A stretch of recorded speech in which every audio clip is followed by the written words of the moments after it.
में जो भी अभ्यर्थियों को भी समस्याएं हुई,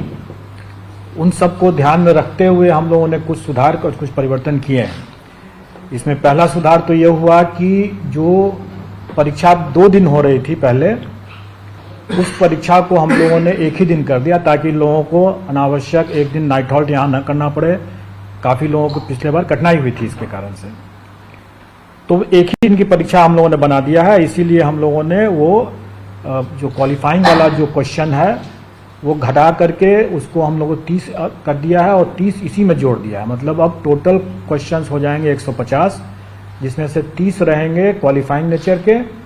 और भाग 1 होगा, भाग 2 होगा वही फिर से 40 और 80 का जैसे पिछले बार था। और इस परिवर्तन से एक और हम लोगों ने परिवर्तन किया है कि 2.5 घंटे की तो खैर परीक्षा होगी, लेकिन जो टाई ब्रेकर जो इस बार हम लोगों ने देखा कि टाई ब्रेकर में हमें कुल प्राप्तांक जब एक समान हो जाते हैं तो टाई ब्रेकर हम लोगों ने डेट ऑफ बर्थ हमारा था और उसके बाद अल्फाबेटिकल ऑर्डर में नाम था।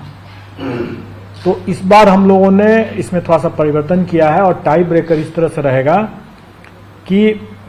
चूंकि भाषा वाला तो 30 नंबर वैसे भी क्वालिफाइंग नेचर का मेधा में नहीं जुट रहा है, इसलिए टोटल फुल मार्क्स तो 120 नंबर ही होंगे जो भाग 2 और भाग 3 को जोड़ करके होगा। उसके बाद जब इसमें जब टाई हो जाएगा तो फिर हम मेन पेपर का जो प्राप्तांक होगा भाग 3 का जो होगा उसका जिसका ज़्यादा होगा उससे हम वो टाई ब्रेकर बनाएंगे। और अगर वो भी अगर बराबर हो गया तो फिर दूसरा टाई ब्रेकर फिर बनेगा जो भाषा जो क्वालिफाइंग नेचर का है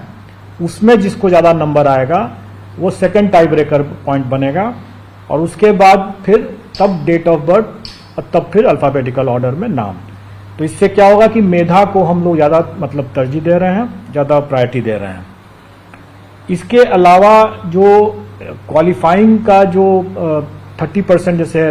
उसका पास मार्क्स रहेगा वो यथावत रहेगा और विद इन दैट 30 जो है क्वेश्चन जो होगा उसके अंदर 8 क्वेश्चंस जो रहेंगे वो अंग्रेजी के रहेंगे और 22 क्वेश्चन जो रहेंगे वो हिंदी के रहेंगे। ये पहले वाले उसी 30 क्वेश्चन में 8 क्वेश्चन जो रहेंगे वो अंग्रेजी के रहेंगे और 22 क्वेश्चन जो रहेंगे वो हिंदी के रहेंगे। टोटल 30 का रहेगा, लेकिन और 9 नंबर उसमें क्वालिफाइंग रहेगा उसका। उसके अलावा जो जीएस का और जो फिर मेन पेपर का जो 40 और 80 क्वेश्चन रहेंगे 120 वो पूर्वत मतलब पिछले बार की तरह ही टोटल पर जो जीएडी का जो मापदंड है क्वालिफाइंग कट ऑफ का वो वही रहेगा।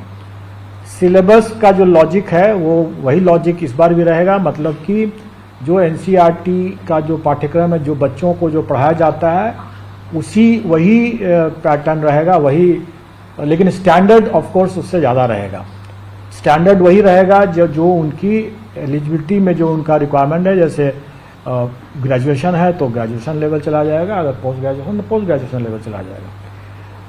इस बार जो हम लोग नया जो एक हो रहा है वो मिडिल स्कूल का हो रहा है, तो वो एक नया एडिशन है। इसके अलावा जो टोटल जो वैकेंसी हो रही है उसमें संभव है कि जो टीआरई 1 के जो अवशेष रिक्तियां हैं उन रिक्तियों को इसमें जोड़ा जाएगा। लेकिन इसको थोड़ा सा ये कंफ्यूज ना करें कि टीआरई 1 के जो अवशेष रिक्तियां वही हैं जिसमें कि नियुक्ति संभव ही नहीं है, लेकिन जो डॉक्यूमेंट वेरिफिकेशन के दौरान जो रिक्ति उत्पन्न होगी, जो ड्रॉप आउट्स होंगे या डॉक्यूमेंट वेरिफिकेशन में जो असफल होंगे उससे जो उत्पन्न होगी जो रिक्ति, उस रिक्ति को पहले हम सप्लीमेंट्री रिजल्ट से ही पूरा करेंगे और अगर नहीं कैंडिडेट मिलेगा तभी वो रिक्ति जो है वो राउंड 2 में जाएगा, मतलब टीआरई 2 में तभी जाएगा। तो दोनों तरह की रिक्ति है, लेकिन उसके बावजूद भी आप लोगों ने देखा ही होगा कि चूंकि एसटीईटी की परीक्षा 2019 के बाद नहीं हुई थी तो कई विषय में ऐसे थे जिसमें कि कैंडिडेट्स बहुत कम थे और रिक्तियां ज़्यादा थी। इसलिए स्वाभाविक है कि उसमें हम कभी भी हम पूरी रिक्ति को तो भर नहीं सकते थे, तो वो रिक्ति तो खाली ही रहना था। तो वो रिक्ति जब खाली है तो वो रिक्ति टीआरई 2 में आ जाने की संभावना है और उसमें जब जैसे ही शिक्षा विभाग हमें बताएगा वैसे ही हम लोग इसको भी जोड़ देंगे। तो हमारे विज्ञापन में भी ये रहता ही है शर्त कि ये घट बढ़ सकता है, उसी हिसाब से रहेगा। इसमें पिछले बार